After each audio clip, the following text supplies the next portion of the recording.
Ready? Yeah. Yeah. Oh, there it goes.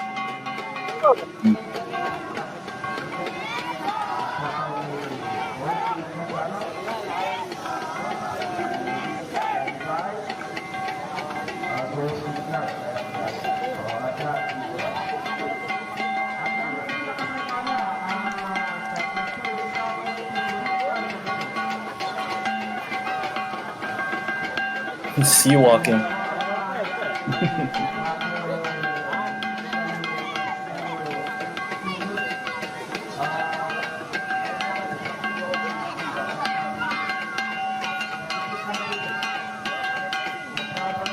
That footwork, man. Yeah, that footwork's awesome. So you see how it's going with the beat, right?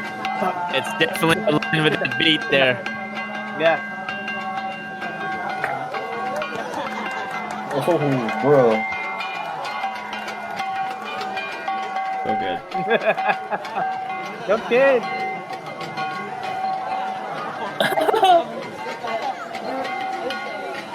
I'd be tired already, man. Yeah, man. That's a hard dance to keep on going, you know. Yeah, because we always play the gong part to that. I'm like, oh man, I'm tired. Well, Like, even your footwork when you're playing the music, so that at yeah, least you get tired even playing the music. Yeah, exactly. yeah. So, one of the folks in our bebop in California, Northern California, uh, Albert Ngaya, he taught us from his area. He's from Barlig, and over there they called it Sinapore. Sinapore means to burn the gong. So then, like, that's the way. At least that's what he told us. And when like, so you have the main beat, chikanak, chikanak, chikanak, chikanak, chikanak, and that the main beat dictates the footwork, right?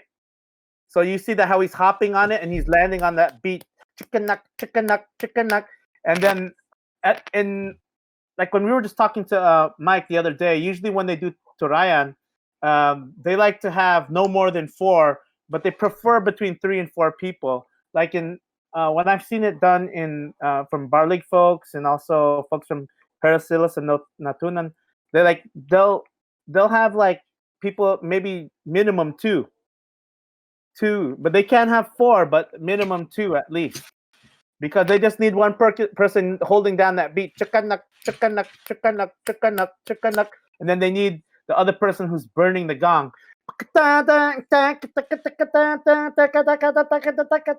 they're just going off in the gong, and sometimes people, sometimes that's also used as a signal.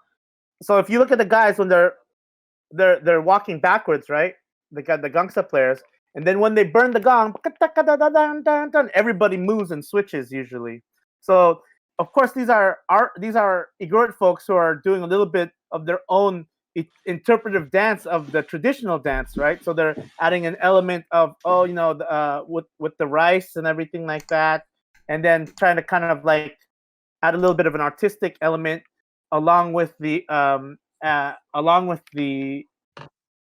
dance as well, the traditional dance. So they're like mixing it up to present, but it's to me, I still call it authentic because you can still hear the musicianship there, the footwork's there, and like it sounds good. And as you can see, like traditionally, we don't really have counted steps. It's more like we're feeling out our partner and with the spacing between each other and the timing of the rhythm. Yeah, I think I that one thought- is a really good example. Yeah, Yeah. that's a really good example of a more traditional, authentic from the area kind of dance. Sorry, what did you call it again? So like our one of the guys from our bebop called it Sinapore, but that's more representing because Sinapore means to burn the gong. So because you know that sound when the guy's doing the freestyle part, the freestyle part tells you when to run and when to chill. They're always in constant motion, but there's the part where everybody's moving slowly in motion, and then when you burn the gong, everyone goes because that dance is really supposed to be a freestyle dance. It's like watching if you watch today I went to the beach and I saw a bunch of seagulls, right? And it's just like they're all over the place, circling here and here. And it's like that's how that dance is usually done within the community. Everybody just comes in. It's not like organized in lines or organized in just a circle. Like people aren't just following each other. They're actually just they're their own individual eagle, and they're circling around their partner or whoever. But then you don't even have to have a partner in that one. You just go and you're just feeling the spirit of the eagle. And then but what you're doing is you're listening for when the gong is burning and when it's not. So when you listen to the gong, like just kind of like less aggressive, then everybody's usually kind of just they're not running around. They're just moving back and forth in one area. And then usually when he goes nuts on it, then everybody will move. It's like and it's a pretty distinct kind of like movement. It really does invite you to move because it sounds like you're ringing a bell, like it's dinner time or something like that. Then it's really dance time. Ding, ding, ding, ding, ding, ding, ding. Yeah, the cool thing is like there's a lot of freestyle elements in the gangsa. So like with the takik, from Benguet to Mountain Province, you'll see like the lead gong. There's the drums, the salibao, right? And then the lead gonger, the sunob, he'll play, and there's an element of freestyle. But that lead gong is also the one that tells you when to move forward and when to turn to your partner. So all these little aspects. The nice thing about our dances is that you got to look for the sound. So there's a marriage between the music, the footwork, and how the story is being played out. And so the last two examples I thought were pretty cool. Yeah, I'd never seen them before until like I was really searching for dances, and yeah, they were pretty awesome. But when you think about it, it might not be, because it's hard to understand without a deeper explanation.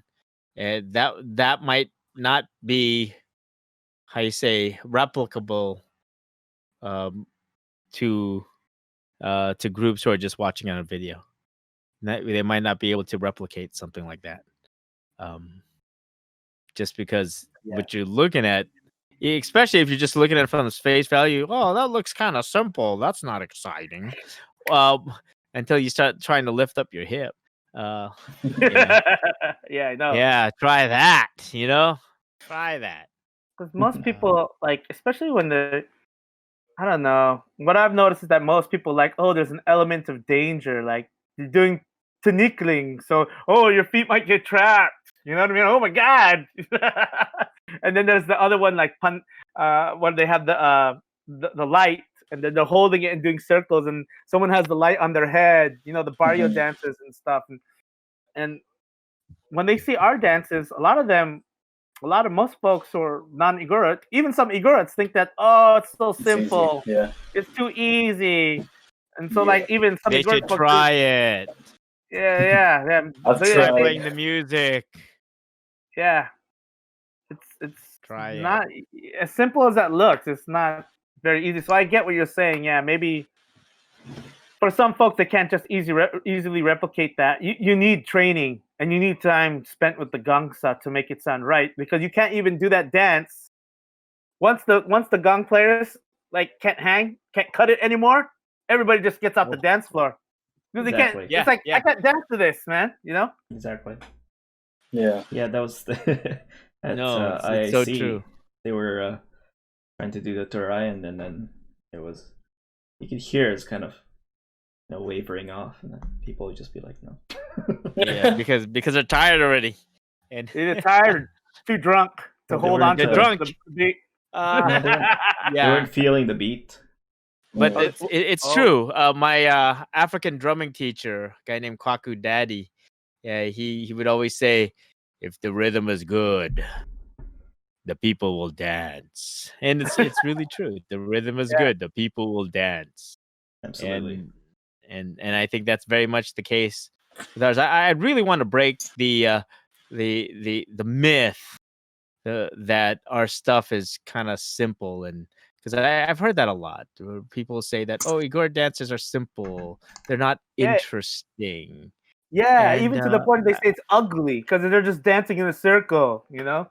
yeah, I'm like, oh yeah, that's because you're just dancing to perform. You're just dancing, to impress somebody else. But we, uh, uh, and that's yeah, okay, that's nice. But you're just dancing to entertain, like somebody on a stage.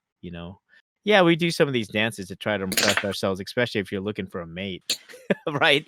And I mean, that's what some of its purpose is. But at the same time, there's an intricacy to it and a level of musicianship that I think sometimes we don't get credit for. These are polyrhythms, and polyrhythms are complex. When you start putting one beat together with another beat, and it starts making some other complete different sound, that's a polyrhythm, and that's very there's a primal element to it, but also a deeper complexity that sometimes maybe especially people who aren't musicians they or have any experience in that kind of thing, it's hard to appreciate, but it's there. Mm. Yeah, yeah, it's true. Well, that's the thing, right? With other groups using our quote unquote performances, our dances, but modernizing it or changing it up. It's a lot of that presenting it and the aesthetic of the dances that they do. That's why it doesn't really look like ours. So they have to change it up a little bit to make it more presentable, I guess. Yeah. I want to say. So is that right? I don't know. Is it? Yo, yeah. Well, especially like I remember in the '90s, people just didn't have access to gongs that easily. So like mainly the gongs that they did have were usually from the south. So the gong with the nipple on it, and so they only knew the southern. Yeah, it's called a nipple. Yeah. But the gong, they only knew those patterns from the southern area. So then they would just put it on. But nowadays, like because there are more gongsmiths that are creating, and dance troops are willing to pay for the flat gongs that we have, you'll see more dance troops, even though they aren't doing exactly what we're doing. They are at least making, as we said earlier, making some efforts to to get closer to what we do.